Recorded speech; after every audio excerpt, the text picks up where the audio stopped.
ദൈവമാണ് ഈ ചുമതല നമ്മളെ ഏൽപ്പിച്ചിരിക്കുന്നത് എന്ന് നോക്കണം. ഇന്ന് നമ്മൾ വിചാരിക്കണം.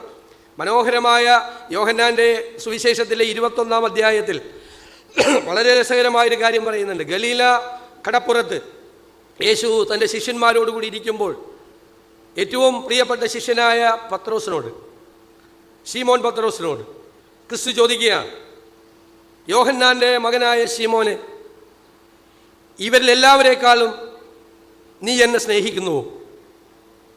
അപ്പോൾ ശീമോൻ പത്രോസ് മറുപടി പറഞ്ഞു, ഉവ്വ് കർത്താവേ, എനിക്ക് നിന്നോടുള്ള പ്രിയം നീ അറിയുന്നുവല്ലോ എന്നാണ്.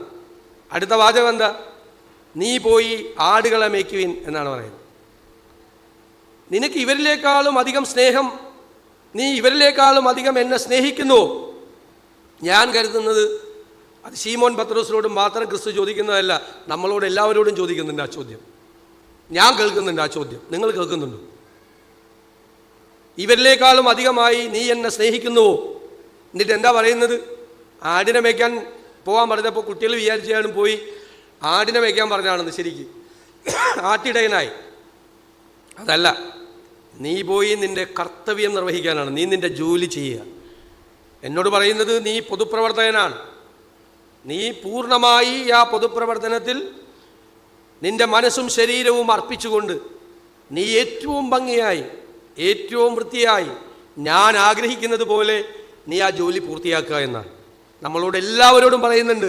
ആടിനെ മേയ്ക്കാൻ, ആടിനെ മേയ്ക്കാൻ പറഞ്ഞാൽ അദ്ദേഹം നിങ്ങളെ ഏർപ്പെടുത്തിയിരിക്കുന്ന ജോലിയാണ്, ചുമതലയാണ്. ആ ജോലി, നമ്മൾ ഏത് ജോലി നമ്മുടെ മുമ്പിൽ കിട്ടിയാൽ ആ ജോലി ഏറ്റവും ഭംഗിയായി, കൃത്യതയോടുകൂടി, പൂർണ്ണതയോടുകൂടി നമുക്ക് ചെയ്തു കൊടുക്കാൻ നമുക്ക് സാധിക്കുമ്പോഴാണ് നമ്മൾ യഥാർത്ഥത്തിൽ അവൻ പറഞ്ഞ കാര്യങ്ങൾ നമ്മൾ കൃത്യമായി ചെയ്യുന്നത്. മനസ്സിലുണ്ടാകണം. ഞാൻ എല്ലാവരിലും അധികമായി അവനെ സ്നേഹിക്കുന്നു, അതുകൊണ്ട് അവൻ എന്നോട് പറഞ്ഞിരിക്കുകയാണ്, നീ ആടുകളെ മേയ്ക്കാൻ. ഞാൻ എൻ്റെ ജോലി ഏറ്റവും ഭംഗിയായി ചെയ്യുമെന്നാണ് എൻ്റെ തീരുമാനം. നിങ്ങളുടെ തീരുമാനം അത് തന്നെ ആകട്ടെ എന്ന് ഞാൻ പ്രാർത്ഥിക്കുന്നു. അതാണ് എനിക്ക് നിങ്ങൾക്ക് ഈ യുവജന സംഗമത്തിൽ തരാനുള്ള മെസ്സേജ്. ഞാൻ പറയും, അമ്മ വിളിച്ചിട്ട് പച്ചക്കറി വാങ്ങിച്ചുകൊണ്ട് വരാൻ പറഞ്ഞാൽ അതൊരു മിഷനാണ്. അപ്പം നമ്മൾ ആലോചിച്ച് തുടങ്ങണം, ഏറ്റവും നല്ല പച്ചക്കറി, കേടുവരാത്ത, വിഷമടിക്കാത്ത പച്ചക്കറി എവിടെയാണ് കിട്ടുന്നത്, ഏറ്റവും വിലക്കുറവിൽ എവിടെയാണ് പച്ചക്കറി കിട്ടുന്നത്.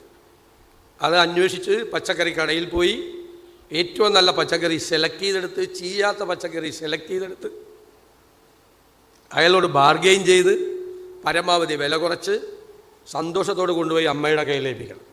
എന്നിട്ട് അമ്മയോട് പറയണം, ഞാൻ ഏറ്റവും വില കുറച്ചാണ് ഇത് മേടിച്ചിരിക്കുന്നത്, ഇവിടെ ഈ കിട്ടുന്ന ഏറ്റവും നല്ല പച്ചക്കറിയാണ്, ചീത്തയാകാത്ത പച്ചക്കറിയാണ് തന്നിരിക്കുന്നത്. അപ്പോൾ അമ്മയുടെ മുഖത്ത് ചിലപ്പോൾ അമ്മ ഒന്നും പറയില്ല, ഒരു ചിരി ഉണ്ടാവും. ആ ചിരിയാണ് നമ്മുടെ സമ്മാനം. എല്ലാ ദൗത്യങ്ങളും കൃത്യമായി പൂർത്തിയാക്കുമ്പോൾ നിങ്ങളെ ഇഷ്ടപ്പെടുന്നവൻ, നിങ്ങൾ സ്നേഹിക്കുന്നവൻ ചിരിക്കുന്നുണ്ട്. അത് നമ്മൾ വിചാരിച്ചോളാം. എല്ലാ ദൗത്യങ്ങളും ദൈവികമായ ദൗത്യമായി, ഡിവൈൻ മിഷനായി ഏറ്റെടുത്ത് ചെയ്യാൻ. എനിക്ക് അതിലപ്പുറം ഒന്നും പറയാനില്ല. എല്ലാവർക്കും, തിരുമേനിക്കും അച്ഛനും എല്ലാവർക്കും ഈ ചടങ്ങിൽ പങ്കെടുക്കാൻ കഴിഞ്ഞതിലുള്ള സന്തോഷം പങ്കുവെച്ചുകൊണ്ടും നന്ദി പ്രകടിപ്പിച്ചുകൊണ്ടും ഞാൻ ഈ ഭദ്രാസന യുവജന സംഗമം ഉദ്ഘാടനം ചെയ്തതായി അറിയിക്കുന്നു. നന്ദി.